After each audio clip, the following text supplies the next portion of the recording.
আমি কিভাবে সংসারের সমস্ত কাজকর্ম একা হাতে সামলে প্লাস এই যে ব্যবসার যে তাঁতের কাজটা সেটা লেবার দিয়ে প্লাস দুটো সন্তানকে কিভাবে মানুষ করছি এবং তার পাশাপাশি ইউটিউব চ্যানেলটাকে কিভাবে আমি হ্যান্ডেল করছি আজকে সমস্তটাই দেখতে পাবে তোমরা এই ভিডিওটার মাধ্যমে।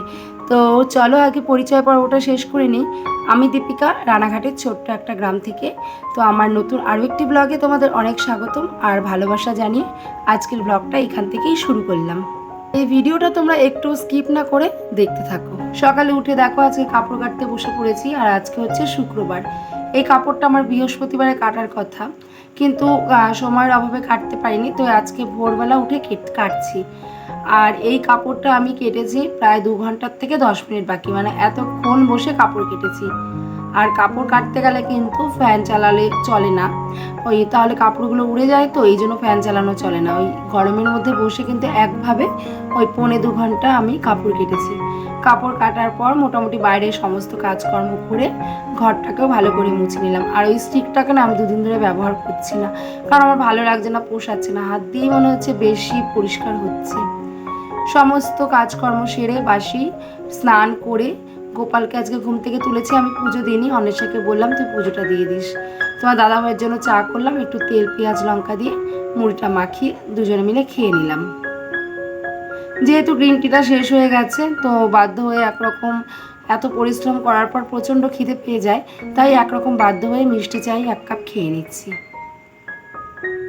আর তারপরেই দেখো চলে আসলাম রান্নাঘরে। আর দেখো আমার কাপড়, মানে আমি তখন নাইটি পরা ছিলাম আর এখন হচ্ছে শাড়ি পরা, দেখেই বুঝতে পারছো আমার স্নান হয়ে গেছে।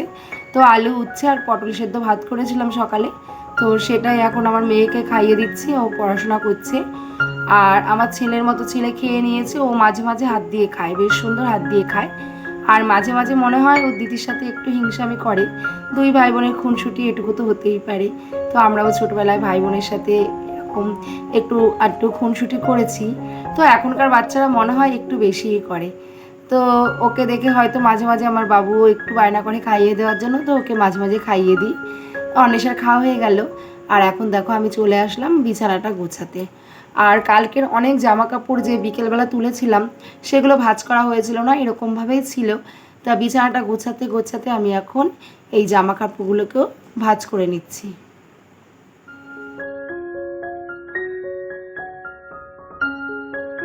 ইউটিউবটা কিন্তু খুব একটা সহজ জার্নি নয়, খুবই কঠিন একটা জার্নি। তো এর জন্য কিন্তু আমাকে ক্যামেরাটা নিয়ে সারাক্ষণ এ প্রান্ত ও প্রান্ত থেকে ছোটাছুটি করতে হয়।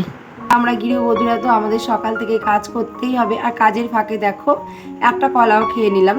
আর কলা এনেছিল কালকে তোমার দাদাভাই, 1 ফানা কলা এনেছিল। আর আমাদের বাড়িতে জানো তো কলা হচ্ছে আমার ছেলের আর কি ভীষণ প্রিয়, সব থেকে প্রিয় হচ্ছে ওর কলা। আর বাড়িতে এনে কলা একদম ওর জন্য রাখতে পারি না, মানে টপাটপ শুধু খেতেই থাকে খেতেই থাকে। আর তোমার দাদাভাই তো ভাগের ভাগ একটুও পায় না, তো এই জন্য এখন কি করি, আগে আগে তোমার দাদাভাইয়েরটা সরিয়ে রাখি। কারণ ও যেহেতু সারাদিন কাজ করে, ওরও তো এটা ওটা খাওয়ার ভীষণই প্রয়োজন, তো সেটা খেতেই পারে না সবার জন্য। তো এই জন্য ওর জন্য এখন থেকে আলাদা করে তুলে রাখি, সেটা ওকে আর কি দিই, ও সেটাই খেয়ে নেয়। আর তোমার দাদাভাইয়ের একটা স্বভাব ভীষণই খারাপ, সেটা হলো নিজে হাতে তুলে কিছুই খাবে না, মানে হাতে তুলে দেবো তারপর খাবে, এরকম একটা ব্যাপার আর কি। আর অনেক সময় তাই ঘরে ফল টল গড়াগড়ি করলেও খেতে চায় না, ওই কেটে মেটে সামনে যদি একটু দেওয়া হয় তাহলেই কিন্তু খায়। অন্বেষাকেও একটা কলা দিয়ে দিয়েছিলাম, দিয়ে এখন দেখো ঘরের যে টুকটাক মোছামুছি সেগুলো করে নিচ্ছে। আজকে বেশি মোছামুছি করতে পারিনি, কারণ এত গরম পড়েছে আর মেশিনটাও চালাতে হচ্ছে। গরমে দুপুরবেলা তো একদমই কাজ করতে পারি না, মাথা টাথা প্রচণ্ডই যন্ত্রণা করে। এই জন্য আজকে কোনো রকম মুছে নিচ্ছি, ভাবছি রোববার একটু ভালো করে মুছবো। আর ওই যে ওপরে দেখলাম না একটা গাছের ডাল, তো সেটা আমি হাট থেকে একটা ফুল এনেছিলাম, ভীষণ সুন্দর গন্ধ, ওটাই রেখে দিয়েছিলাম। তোমার দাদাভাই দেখো এখানে ঠাকুরের জন্য ফুল এনেছে আর অনেকগুলো ফলও এনেছে ঠাকুরের জন্য আর কি, আর মালা এনেছে, রজনীগন্ধা ফুলের মালা এনেছে। তো সেগুলোকেই ভালো করে গুছিয়ে রাখলাম, ফুল আর ফলগুলো ঝুড়ির মধ্যে সুন্দর করে গুছিয়ে রেখে দিলাম। গুছিয়ে এখন ঘরটাকে ঝাঁট দিয়ে নেব। একা হাতে এই গরমের মধ্যে এত কাজ করা যে কি কষ্টের, সেটা যারা যারা করে তারাই জানতে পারে, মানে তারাই বোঝে। আর সব থেকে বড় কথা হচ্ছে কেউ যদি একটু সাহায্য করার কেউ থাকে, তাহলে না মনটাকে একটু সান্ত্বনা দেওয়া যায় যে না, বা একটা কাজ ফেলে রেখেও মানে একটু শান্তি পাওয়া যায় যে না, আমি যদি না করি কেউ না কেউ একজন করে ফেলবে, কিন্তু আমার তো সেটা না। আমার হচ্ছে পরপর নিজের কাজগুলো নিজেকেই করতে হবে, কারণ আমি যদি ফেলে রাখি আমার কাজগুলো করে দেওয়ার মতো কিন্তু কেউ নেই। যদি কলপার একটা চামচ পর্যন্ত পড়ে থাকে সেটাও কিন্তু আমার ধুয়ে তুলে দেওয়ার মতো কেউ নেই। তাই মনকে শক্ত করে নিয়েছি এবং মনকে বুঝিয়ে নিয়েছি, এইভাবেই তৈরি করেছি মনকে যে আমার কাজ তো আমাকেই করতে হবে, তো কষ্ট পেয়ে লাভ নেই। তবে কষ্ট পাই, মাঝে মাঝে ভীষণই কষ্ট পাই। মানে এমনও একটা সময় যায়, মানে কি বলবো, ওই একা একা ঘরের মধ্যে বসে বসে কাজ মাজ দেখে হাত পা ছড়িয়ে শুধু কান্নাকাটিই করতে থাকি। কি আর করবো বলো, কান্নাকাটি করলেও তো কেউ শোনার নেই, আবার সেই নিজের মতো নিজে উঠে কাজ করি। ওই আর কি, মনটা হালকা হয়। সমস্ত কাজ করতে করতে ডালটা সেদ্ধ বসিয়ে ধুয়ে গেছিলাম, ডালটাও সেদ্ধ হয়ে গেছে। যেহেতু সকালে সেদ্ধ ভাত রান্না করেছিলাম, তো এখন একটু আম দিয়ে টক ডাল করে নেব। প্রচণ্ড যা গরম পড়েছে, একটু সোয়াবিন করতে চেয়েছিলাম দুপুরেই, কিন্তু তোমার দাদাভাই বললো কি যে না, গরমের মধ্যে এগুলো করতে হবে না, তুমি টক ডাল করো।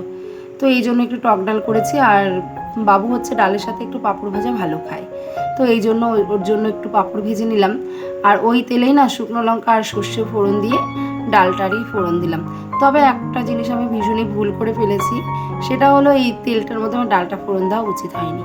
ওই পাঁপড় ভাজার কেমন একটা গন্ধ গন্ধ লাগছিল। তো যাই হোক, একবেলা খেয়ে নিয়েছি গরম গরম, কেউ কিছু বলেনি, তাই আমি মুখ থেকেও কিছু বার করিনি, কিন্তু আমার বেশি একটা ভালো লাগেনি। আর দেখো এখন কত বাসন জড়ো হয়েছে, এখনও তো কিছুই না, আবার দুপুরে খাবো দাবো। দুপুরে তো খাওয়া হয়নি, শুধুমাত্র রান্নাটাই যা হলো, ওই পাঁপড় ভাজা, ডাল আর একটু শুটকি মাছের ভর্তা করেছিলাম, তো ওইটাই দিয়ে দুপুরবেলা খাওয়া হয়ে যাবে। আর এখন দেখো এই যে কত বাসন হয়েছিল, সব বাসন মানে যতটা আর কি এগিয়ে রাখা যায়, কারণ ওই এক গাদা বাসনপত্র দেখলে না আমার আবার কান্না পেয়ে যায়। সত্যি সত্যি এরকম কত দিন গেছে বাসন দেখে দেখে কান্না পেয়ে যেত, আর বাসন মাজতে গেলেই মানে ভালো লাগতো না।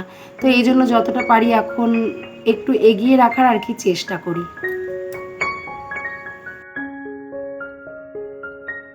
টুকটুক করে বাসনগুলো ধুয়ে রাখলে পরে পরে কী হয়, একটা সময় অনেক বাসন জড়ো হয় না। তো আমি দুটো একটা করে যা বাসন হয় সেগুলো ধুয়ে ফেলি। আর হাঁড়ি কড়াই ওগুলো হলে তো, সসপ্যান ওগুলো হলে তো অনেক বাসন হবেই। বাসনপত্র ধুয়ে মেজে পরিষ্কার করে এখন গ্যাসটাকেও পরিষ্কার করে নিলাম। আজকে গ্যাসটা বেশি নোংরা হয়নি, ওই যে ডাল ভাত রান্না করেছিলাম না, এই জন্য বেশি নোংরা হয়নি, তাই জল আর ন্যাকড়া দিয়ে মুছে দিলাম একটুখানি। আর এখন দেখো একটুখানি সময় আমি মেশিন চালাবো আর সুতো ঘোরাবো, কারণ সারাদিন যতই আমি দৌড়াদৌড়ি করে কাজ করি না কেন, ওই এক হাতে মেশিন চালানো, সুতো ঘোরানো আর অন্যান্য সংসারে কাজকর্ম করতে গেলে নলিটার আর কি আয় পাওয়া যায় না।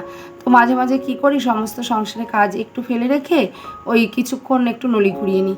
আমি যদি একা মেশিন চালাতাম তাহলে একরকম ব্যাপার ছিল, ওই যে দাদা ভাই তারপরে কাকা ওরা চালায়, তো তো ওদের তো নলি একবারে দিতে হবে, যেহেতু ওরা তাঁতি, ওরা তো একবারে নিয়ে যাবে, ওরা তো আর আমার মতো টুকটুক করে নেবে না।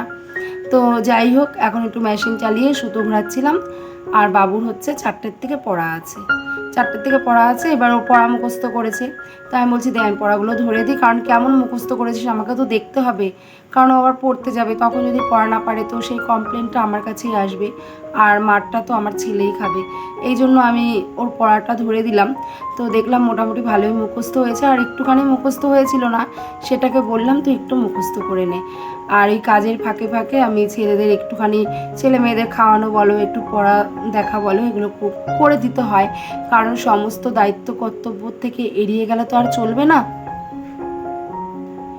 এখন হচ্ছে সন্ধ্যেবেলা, ওই স্নান টান করে খেয়ে দিয়ে অনেকটা সময় শুধু সুতো আর কাজই করেছি, একটু ঘুমাইনি, কারণ এত গরমের মধ্যে দুপুরবেলা এমনিতেই কাজ কম হয়, তারপরে ঘুমালে আর রাতের কাজটা আমি এগোতেই পারবো না। আর এখন দেখো সুন্দর করে আমি সন্ধ্যাটা দিয়ে নিলাম, আর একটু ধূপ ধরিয়েছিলাম মাঝে মাঝে না, আগেও প্রত্যেক দিনই ধূপ ধরাতাম, এখন আর ধূপ ধরানো হয় না। আর ধূপটা ধরালে না একটু পবিত্র পবিত্র মনে হয়, বেশ না মনটাও ভালো লাগে। তোমার দাদাভাইকে বলেছি যে প্যাকেটের যে গুঁড়ো ধূপগুলো পাওয়া যায় না, সেগুলো একটু নিয়ে আসবা। তো ভালো করে সারা বাড়িতে ধূপ দেখিয়ে দিলাম, আর ধূপ দেখানো না অনেকটাই ভালো, সংসারের ক্ষেত্রে অনেকটা মঙ্গল হয়। ধূপ টুপ দেখিয়ে গোপালকে খাইয়ে দিয়েছি, গোপালকে খাইয়ে দিয়ে এখন দেখো গোপাল সোনাকে সুন্দর করে ঘুম পাড়িয়ে দিলাম, একটু আদরও করে দিলাম। এখন বাজে 9টা। আর এখন দেখো আমি রাতে রান্নাবান্না নিয়ে চলে এসেছি, একটু সোয়াবিন ভিজিয়ে রেখেছিলাম, তো ওটাই করব, এখন সোয়াবিন করব। আর ওই পাশে আটা মাখিয়ে রেখেছিলাম আর কি, তো আটা দিয়ে মানে রুটি আর এই সোয়াবিন করবো। আর সোয়াবিনটা একদমই নর্মাল, যেহেতু রাতের খাওয়া, কোনো মশলা আমি তেমনভাবে দেবো না। ওই আলু আর পটল সামান্য একটু হালকা আর কি পেঁয়াজ কুচিয়ে নিয়েছিলাম, ওটা দেব। আর সামান্য মানে লঙ্কার গুঁড়ো না দিলে নয়, সামান্য লঙ্কার গুঁড়ো দিয়ে দিয়েছি। ওটাকেই আর কি হলুদ দিয়ে লবণ দিয়ে ভালো করে কষিয়ে, আর এখন আমি একটু জল দিয়ে দেবো। আর খুব বেশি জল দেবো না, যেহেতু রাতের খাওয়া, একটু গামাখা করে করবো, রুটি দিয়ে খাবো আর কি, হালকা হালকা আর কি ছলছলা টাইপের করবো, খুব শুকনোও না আবার খুব পাতলাও না। একটু দিয়ে দিলাম নামানোর আগে ভাজা জিরের গুঁড়ো। এই জিরের গুঁড়োটা করে আমি কৌটোতে রেখে দিয়েছিলাম, ওই রাতের টুকিটাকে একটু তরকারিতে দিলে না বেশ ভালো গন্ধ হয়। আর যেটা দিয়েছিলাম একটু সামান্য গরম মশলার গুঁড়ো, সেটা তোমাদের সাথে দেখানো হয়নি। আর এই দেখো এখানে রুটি বানিয়ে নিয়েছি। এটাই হবে আমাদের আজকে রাতের খাওয়া। তো বন্ধুরা, এখন বাজে ওই রাত 9:45 নাগাদ। তো আমার এই যে কাজ হয়ে গেছে, রান্না হয়ে গেছে, রুটি আর তরকারি। এখন ফ্রেশ হবো, হাত মুখ ধোবো। আর অন্বেষা এখনও বাড়ি আসেনি, ও হচ্ছে এখন পড়ে চলে আসবে এক্ষুনি, আর 5-10 মিনিটের মধ্যে চলে আসবে, ফোন করেছিলাম। তো আসলে ওকে একটু খাইয়ে দেবো। আর বাবু রাত্রেবেলা একাই খেয়ে নেয়।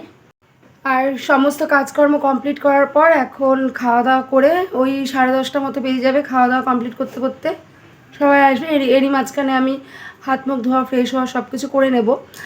আর তারপরে আমি বসবো ভিডিও এডিটিং করতে। এই সারাদিন সংসারে কাজকর্ম, সন্তান, তারপরে এই কাজ মানে আমাদের যে বিজনেসের যে কাজ, এই কাজ সব কিছু সামলে তারপর রাত্রে বসে আমি ভিডিও এডিটিং প্লাস আপলোড সব কিছু আমি রাত্রে কমপ্লিট করে রাখি। তার কারণ সারাদিন আমি আর টাইম পাই না। তো তোমরা দেখতেই পারো আমি সারাদিন মানে হাজারো মানে কি বলবো, সামনের থেকে না দেখলে কেউ বুঝতে পারবে না যে মানে কতটা কি কাজ হয় আমাদের বাড়িতে, বা কতটা পরিশ্রম, কতটা কাজ করি। তবুও ইউটিউবে আসা নিজের একটা পরিচিতি করার জন্য, কারণ সবাই আশা করেই আসে, তো তেমনি আমিও আশা করে এসেছি। আর সমস্ত কাজকর্ম সামলে একাই কিন্তু আমি ইউটিউবটাও সামলাই। আর আমাকে কিন্তু মানে ক্যামেরা ধরে দেওয়ার মতো কেউ নেই। ওই নিজে নিজে স্ট্যান্ডে বা হাতে মানে যেভাবে যেমন করে পারি, যখন যতটুকু পারি ততটুকু আর কি করার চেষ্টা করি। তো এখন এই যে ভিডিও এডিটিংয়ে রাত 10:30টায় বসবো। আর ডেসক্রিপশান মানে পুরোপুরি যেটা হয়তো মাঝে মাঝে ডেসক্রিপশান ট্যাগ এগুলো ইনকমপ্লিট থেকে যায়, ওগুলো পরে আমি কমপ্লিট করি। তো যাই হোক, এই যে পুরো আপলোড, এডিটিং, ভয়েস সব কিছু দিয়ে ওই ঘুমাতে ঘুমাতে যে কোন দিন কত রাত হয়ে যায় কিছুই টের পাই না। আবার আমাকে সেই ভোরবেলা উঠতে হয়। তো এইভাবেই কিন্তু আমি ম্যানেজ করে সমস্ত কিছু এক হাতে সামনে চলেছি। তো তোমরা অবশ্যই আমাকে একটু সাপোর্ট করো, আর একটু ভালোবাসা দাও, আমার ভিডিওগুলো দেখো, লাইক কমেন্ট করো, বেশি ভালো লাগলে একটু শেয়ার করে দাও, নতুন বন্ধু দেখে থাকলে চ্যানেলটাকে সাবস্ক্রাইব করে দাও। তো চলো আজকের মতো এখানেই, আর ভালো লাগছে না, ঘরে গিয়ে একটু পাখার তলায় বসবো, প্রচণ্ড মানে এত গরম পড়েছে কি বলবো। তো চলো আজকে এই পর্যন্তই, ভালো লাগলে আবারও বলছি like comment share and subscribe. তো টাটা, গুড নাইট।